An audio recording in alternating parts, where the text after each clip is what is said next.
The iPhone X was released only a year ago and yet has already been discontinued by Apple with the release of the iPhone XS and the iPhone XR. Hey, how's it going? I'm Josh from 91 Tech, and today we're going to be talking about the life and death of the iPhone X.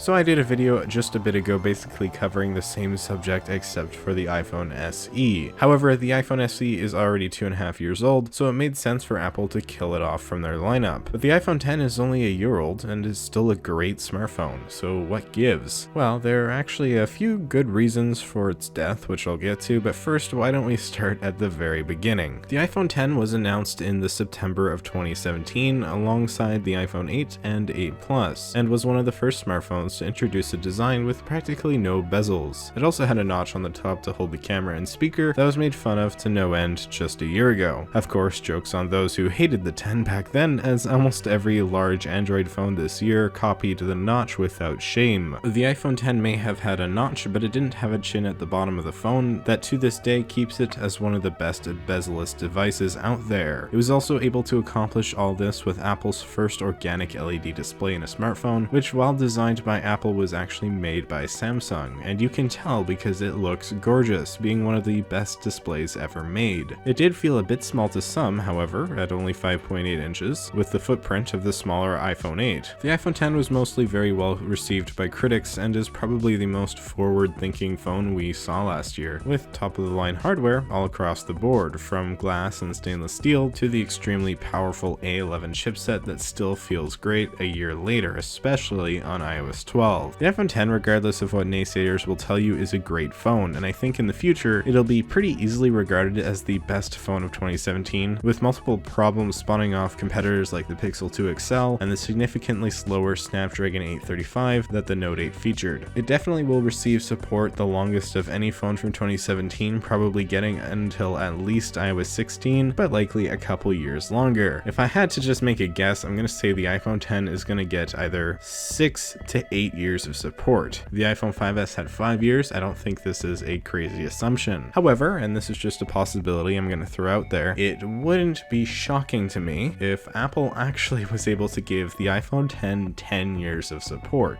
Now hear me out. The hardware on the iPhone X is really good, and things are kind of plateauing with smartphones these days. They're getting faster, but the technology is already so good that the advancements being made aren't as significant anymore. Just look at the iPhone 5S running iOS 12 flawlessly. Now, I don't think the iPhone X will get 10 years of support, but it is possible. I mean, who knows what we're gonna see in 10 years when it comes to smartphones. Heck, we may not even use smartphones in 10 years, who knows? But I do think it's possible. The iPhone X is a great phone, it's forward thinking, and in the very least, we should get 6 years from it, if not 7 to 8. The iPhone X, I think, was something special. It really did bring a lot to the table, and I don't think we're gonna see an iPhone that's quite as innovative for quite some time. I guess until we get rid of the notch, and who knows when that could be. The X was, in my opinion, a perfect phone for the most part, except for maybe the battery life. I was never huge on that. Otherwise, it was great, it was perfect. But it came in at a very polarizing $1,000. And unfortunately, this price tag was carried over to 2018 with the iPhone XS. Despite that, the iPhone X sold extremely well and has done much better than any other smartphone this year, which is very impressive considering how expensive it is. Either people aren't very good when it comes to financial management, or there have been some good deals on contracts I haven't known about, or more likely, people just like iPhones, and I think that's probably the most reasonable solution to why iPhones do so well. The X was just a really good phone, and it's cool, and people wanted that new design, and I can't blame them for that. And that brings us to today. The iPhone XS, XS Max, and XR have all been announced, and with their release comes the discontinuation of the iPhone X, its death, if you will. Apple is no longer going to make them or sell them new, in spite of them only being a year old, in spite of how forward-thinking the phone was. So why is that? I mean, I just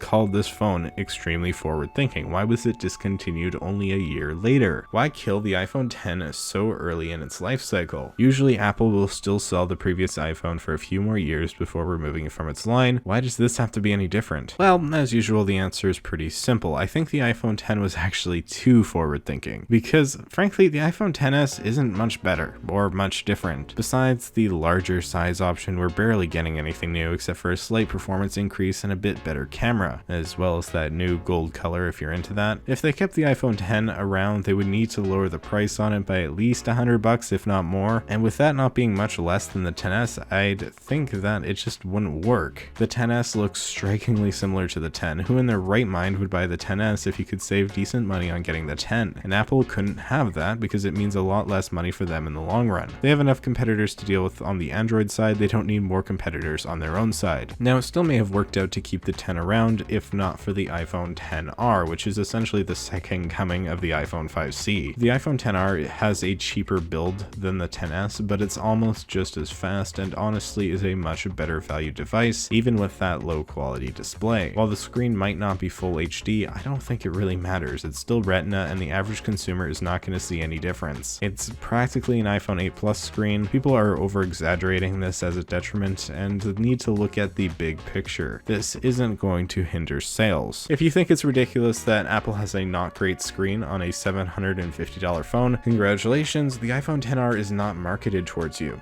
The people it's marketed towards don't know the difference. The iPhone XR comes in $750, the XS $1,000. This just doesn't leave room for the iPhone X. Let's just say they kept the X and they lowered it to $900. Well, in that case, why would you buy the X? Just get the XS, it's only $100 more. Alright, well that doesn't work. How about $850? Well, why would you buy the XS when the X is now a much better value than it? And why buy the iPhone XR when you're getting a more premium phone for only an extra $100? The iPhone X unfortunately just doesn't fit in Apple's lineup, and that's why it's getting discontinued. Again, I think in a way it was too forward thinking, which is kind of funny. Apple just didn't save a whole lot of innovation for this year, and there's a couple reasons for that. Interestingly, it's been rumored, I can't say it's guaranteed, that Apple didn't originally plan to launch the iPhone X last year, but this year instead. Supposedly, they were just going to release the iPhone 8 and 8 Plus last year, and then this year was going to be the bezel-less design. Now, that would have made sense actually, and it would explain why Apple made the iPhone 8 and 8 Plus in the first place. I mean, they really didn't need to when you think about it. Sure, a lot of people didn't really want the full bezel-less design of the iPhone X, but the iPhone 7 and 7 Plus would still probably have been good enough for those people, so I think it all kind of makes sense. The iPhone X brought so much to the table that they just saved like nothing for this year really, except for the A12 and the better camera. But does that matter? Not really, because the X is being directly replaced anyway. If you didn't buy an iPhone X, if you're gonna buy the iPhone XS instead, it's the same amount of money and it's better. You know, it's a win-win. And if you did buy the iPhone X, then you really don't need to upgrade. You still have a